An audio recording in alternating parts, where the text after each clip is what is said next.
एकदा हे रसगुल्ला तुम्ही घरी केला ना, परत परत करणारच, गॅरंटी देऊन सांगते. नमस्कार, मी दीपाली, नांदेडकर रेसिपीज या चॅनलवर तुमचं स्वागत. आज आपण एकदम मार्केट स्टाईल, हो एकदम मार्केट स्टाईल, जे हलवाई लोक करतात ना रसगुल्ले, सेम त्याच पद्धतीने रसगुल्ले घरी कसे करायचे ते बघणार आहोत. तर सर्वात पहिले की नाही, तुम्ही व्हिडिओ पूर्ण बघा. व्हिडिओमध्ये मी स्टेप बाय स्टेप सांगितले की दूध कसं फोडायचं, पनीर कसं मॅश करायचं, सगळ्या काही गोष्टी मी त्या व्हिडिओमध्ये क्लिअर केलेल्या आहेत. चला तर मग रेसिपीला सुरू करूया. सर्वात पहिले आपल्याला काय करायचं, इथं फुल क्रीम 1 लिटर दूध घ्यायचे. आता मी गॅस ऑन केलाय, गॅसवर कढई ठेवून 1 लिटर दूध मी त्यामध्ये ॲड केले. आता दुधाला आपल्याला छान एक उकळी येऊ द्यायची. अशा प्रकारे उकळी आली ना, आपल्याला गॅस बंद करून टाकायचा आणि 2 मिनिट मोजून 2 मिनिट आपल्याला दूध थंड होऊ द्यायचं. जास्त वेळ नाही, तर टाईम घ्यायचा आपल्याला. 2 मिनिट झाले की दूध थंड झालं ना, त्यामध्ये आपल्याला व्हिनेगर ॲड करायचे. आता इथं मी की नाही एक टिप देणार आहे. बरेच वेळेस काय होते की आपण रसगुल्ले केले ना, ते कढईमध्ये नाही कुकरमध्ये असं वितळून जातात, पाणी पाणी होते. तर ते होऊ नये म्हणून आपल्याला काय करायचं, इथं अर्धा कप पाणी घ्यायचं आणि त्यामध्ये की नाही 1 टेबलस्पून की नाही मैदा ॲड करायचा आपल्याला. आपण जर ही टिप फॉलो केली ना, तर की नाही आपले रसगुल्ले कधीच बिघडणार नाहीत. तुम्ही नक्की ट्राय करा. आता मी काय केले, हे पाण्यामध्ये छान 1 टेबलस्पून मैदा ॲड केला आणि छान असं आपल्याला एक पेस्ट तयार करून घ्यायची. एकदम पातळ पेस्ट तयार करायची. आता हे नंतर आपल्याला त्यामध्ये ॲड करायचे. आता इथं काय केले मी, 2 टेबलस्पून व्हिनेगर घेतलं आणि 2 टेबलस्पून पाणी घ्यायचं आहे आपल्याला. हे दोन्ही छान मिक्स केलेले की नाही आपल्याला त्या दुधामध्ये ॲड करून घ्यायचे आणि आपल्याला दूध फोडून घ्यायचे. आता हे मी छान मिक्स करून घेतले. आता ही वाटी की नाही आता मी घेणार आणि त्या दुधामध्ये मी ॲड करून घेते आणि छान प्रकारे आपल्याला दूध फोडून घ्यायचे. आता तुम्ही बघू शकता 2 मिनिट झालेले आहेत. दूध नॉर्मल थंड होऊ द्यायचे आपल्याला, जास्त थंड होऊ द्यायचं नाही दूध. आता ते पूर्ण व्हिनेगर की नाही मी त्या दुधामध्ये ॲड करून घेतले आणि छान आपल्याला मिक्स करून घ्यायचे. 1 मिनिट मिक्स करून घ्यायचं, जेणेकरून आपलं पूर्ण दूध की नाही छान फुटून जाईल. दूध अलग आणि पनीर अलग आणि पाणी अलग असं होईल. तुम्ही बघू शकता अशा प्रकारे मी 2 मिनिटानंतर की नाही परत मिक्स केले. तुम्हाला मी जवळ करून दाखवत आहे. पाणी अलग झालेलं आहे, पनीर पण अलग झालेलं आहे.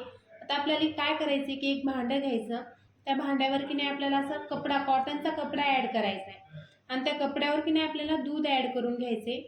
हे आपण जे फोडलेलं पनीर आहे ना, जे पनीर केलं आपण घरी, छेना म्हणतात त्याला, ते आपण त्या कपड्यावर ॲड करून घ्यायचे आणि आपल्याला मोजून पण, आता इथं दुसरी टिप सांगत आहे मी, मोजून आपल्याला 10 मिनिटाच्या वर आपल्याला ठेवायचं नाही आहे, नाही तर आपलं पनीर की नाही एकदम ड्राय होईल. त्याकरता ही इथं महत्त्वाची टिप दिलेली आहे मी. आता हे छान आपल्याला 2 पाण्याने स्वच्छ धुवून घ्यायचे. आता तुम्ही बघू शकता मी पाणी फेकून दिलं. परत एकदा मी स्वच्छ एकूण 2-3 पाण्याने मी छान आपलं पनीर धुवून घेतलेलं आहे, जेणेकरून की नाही आपलं दूध की नाही असं आंबट लागणार नाही. ह्याला तुम्ही पनीर पण म्हणू शकता, फुटलेलं दूध पण म्हणू शकता, पण मी शक्यतो माझ्या तोंडामध्ये पनीरच येत आहे म्हणून तर मी पनीरच म्हणाले. आता हे छान आपल्याला की नाही 10 मिनिटाकरता, मी परत सांगत आहे, 10 मिनिटाकरताच आपल्याला हे दूध की नाही एका चाळणीवर थोडं वजं द्यायचे. त्याच्यावर मी बत्तू ठेवलेला आहे. आता हे वजं देऊन आपल्याला 10 मिनिट वाट बघायची आहे. आता हे 10 मिनिट की नाही असं साईडला ठेवून देऊया. आता आपल्याला काय करायचे, रसगुल्ल्याला लागणारी चासणी तयार करायची. आता ते आपण बघूत. मी आता तात्पुरतं 10 मिनिट हे साईडला ठेवून देते. आता गॅसवर मी कढई ठेवली. त्या कढईमध्ये की नाही आपल्याला 1.5 कप साखर ॲड करायची आहे. 1.5 कप साखर ॲड केली ना, तर आपल्याला काय करायचं माहिती का, पाणी की नाही आपल्याला 5 ते 6 कप पाणी ॲड करायचे त्या साखरेमध्ये. कारण की ना, आता आपण जेव्हा रसगुल्ले आपण फुल गॅसवर ठेवणार आहेत ना, त्याकरता आपली चासणी घट्ट होईल. त्याकरता आपल्याला आधीच की नाही पाणी भरपूर ॲड करायचे. आता मी इथं 4 ते 5 कप की नाही पाणी ॲड केले आणि 1.5 कप साखर घेतलेली आहे. हे दोन्ही पण छान मिक्स केले आणि फुल गॅसवर की नाही आपल्याला छान उकळी येऊ द्यायची आपल्याला. आता तुम्ही बघू शकता मी छान मिक्स करून घेत आहे. आता आपल्याला काय करायचे, आता तिकडं आपली चासणी उकळीपर्यंत की नाही आता इथे मी पनीर काढून घेते. 10 मिनिटानंतर की नाही मी हे फुटलेलं जे आपण पनीर केलं ना रसगुल्ल्यासाठी, ते की नाही मी साईडला काढून घेते. तुम्ही बघू शकता 10 मिनिटच ठेवायचे आपल्याला. जर आता इथं मी दुसरी टिप सांगणार आहे की जर ते पनीर, छेना, फुटलेलं दूध जर आपलं जास्त ड्राय झालं ना तर आपलं रसगुल्ले की नाही फुटू शकतात. त्याकरता की नाही तर आपल्याला 10 मिनिटच ठेवायचे. आता अशा प्रकारे मी हाताने चांगलं त्याला की नाही चुरगळून घेते. छान असं चुरून घेते पनीरला. अशा प्रकारे आपल्याला छान चुरून घ्यायचे. आता तुम्ही बघू शकता पनीर चुरून घेतलेलं आहे मी. आपला हात आहे ना तळ हाताने ते पनीर आपल्याला घासायचे म्हणजे एकदम छान एकदम स्मूथ असं पनीर एक उंडा तयार करायचा आहे, एक डो तयार करायचा आहे.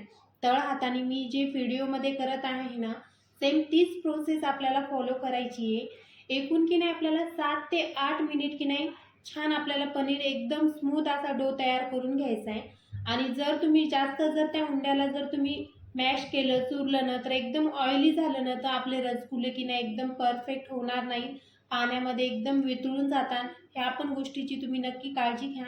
आता तुम्ही बघू शकता मी 7-8 मिनिट छान असं पनीर की नाही मस्त एकदम स्मूथ असा उंडा तयार केलेला आहे.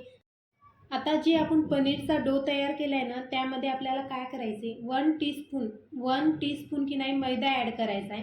मैद्याच्या जागी की नाही तुम्ही कॉर्नफ्लॉवर पण ॲड करू शकता. बस आपल्याला 1 टीस्पूनच मैदा ॲड करायचा आहे आणि छान की नाही मिक्स करायचं. आपल्याला जास्त मिक्स नाही करायचं, म्हणजे जास्त ताकद लावून उंडा आपल्याला मिक्स करून घ्यायचाच नाही आहे. एकदम हलक्या हाताने छान मैदा मिक्स झाला पाहिजे त्या पनीरमध्ये, त्या छेनामध्ये. छान मिक्स झाला ना तर एकदम स्मूथ असा आपल्याला उंडा तयार करून घ्यायचा आहे. तुम्ही बघू शकता व्हिडिओमध्ये कशा प्रकारे मी छान मैदा मिक्स करून घेतलेला आहे. आता आपल्याला काय करायची रसगुल्ल्याची जे आपण नॉर्मल गुलाबजामुन तयार करतो ना सेम त्याच पद्धतीने की नाही छोट्या छोट्या आपल्याला गोळे तयार करून घ्यायचे ना.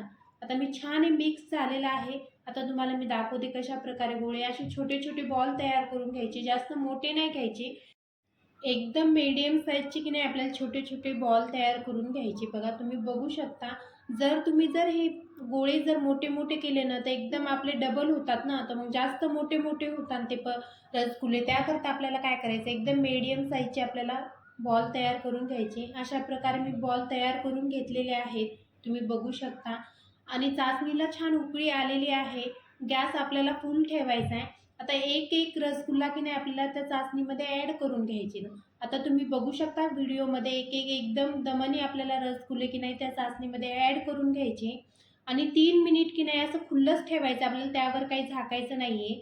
3 मिनिट की नाही 3 मिनिट झाले ना तर जे आपण मैद्याचं ते गोळ तयार केलं तर एक पेस्ट तयार केली ती पेस्ट आपल्याला आत्ता ॲड करायची 3 मिनिट झाल्यानंतर. आता तुम्ही बघू शकता 3 मिनिट की नाही मी असंच खुल्लं ठेवलेलं आहे, त्याच्यावर काही झाकलेलं नाही आहे. 3 मिनिट झाले ना तर त्यामध्ये की नाही आपल्याला ते मैद्याची जी पेस्ट तयार केली ना आपण मैदा आणि पाणी ते की नाही आपल्याला एक एक चमचा की नाही त्यामध्ये ॲड करायचं. एकदमच ॲड नाही करायचं. गॅस आपल्याला फुल ठेवायचा आहे. मी रिपीट सांगते गॅस बिलकुल कमी नाही करायचा, कारण की रसगुल्ल्याला की नाही टेम्परेचर भरपूर लागते. त्याकरता की नाही आपण कढईमध्ये करायलो. आता कुकरमध्ये पण कसे करायचे त्याची पण रेसिपी मी लवकरच शेअर करणार आहे तुमच्यासोबत. आता अशा प्रकारे की नाही ते पूर्ण मी ती मैद्याची पेस्ट मी ॲड केली, झाकण ठेवलं. आता झाकण देऊन की नाही आपल्याला 10 ते 12 की नाही मिनिट 10 ते 12 मिनिट आपल्याला की नाही असंच फुल गॅसवर रसगुल्ले होऊ द्यायचेत आपल्याला. आता मध्ये की नाही पाणी जर येत असेल ना तर तुम्ही एकदा दोनदा झाकण उचलून बंद करू शकता, बंद चालू, जेणेकरून आपलं पाणी की नाही खाली पडणार नाही. आता मी तुम्हाला व्हिडिओमध्ये दाखवलं आहे अशा प्रकारे मी झाकण उचलून परत लावत आहे, जेणेकरून पाणी खाली पडणार नाही.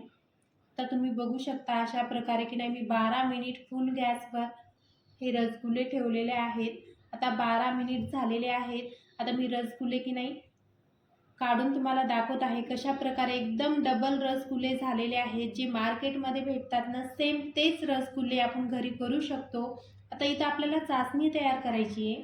तर इथे काय केलं मी एक भांडं घेतलं, त्या भांड्यामध्ये मी की नाही 1 कप साखर टाकली आणि त्यामध्ये की नाही आपल्याला 1.5 कप पाणी ॲड करायचे.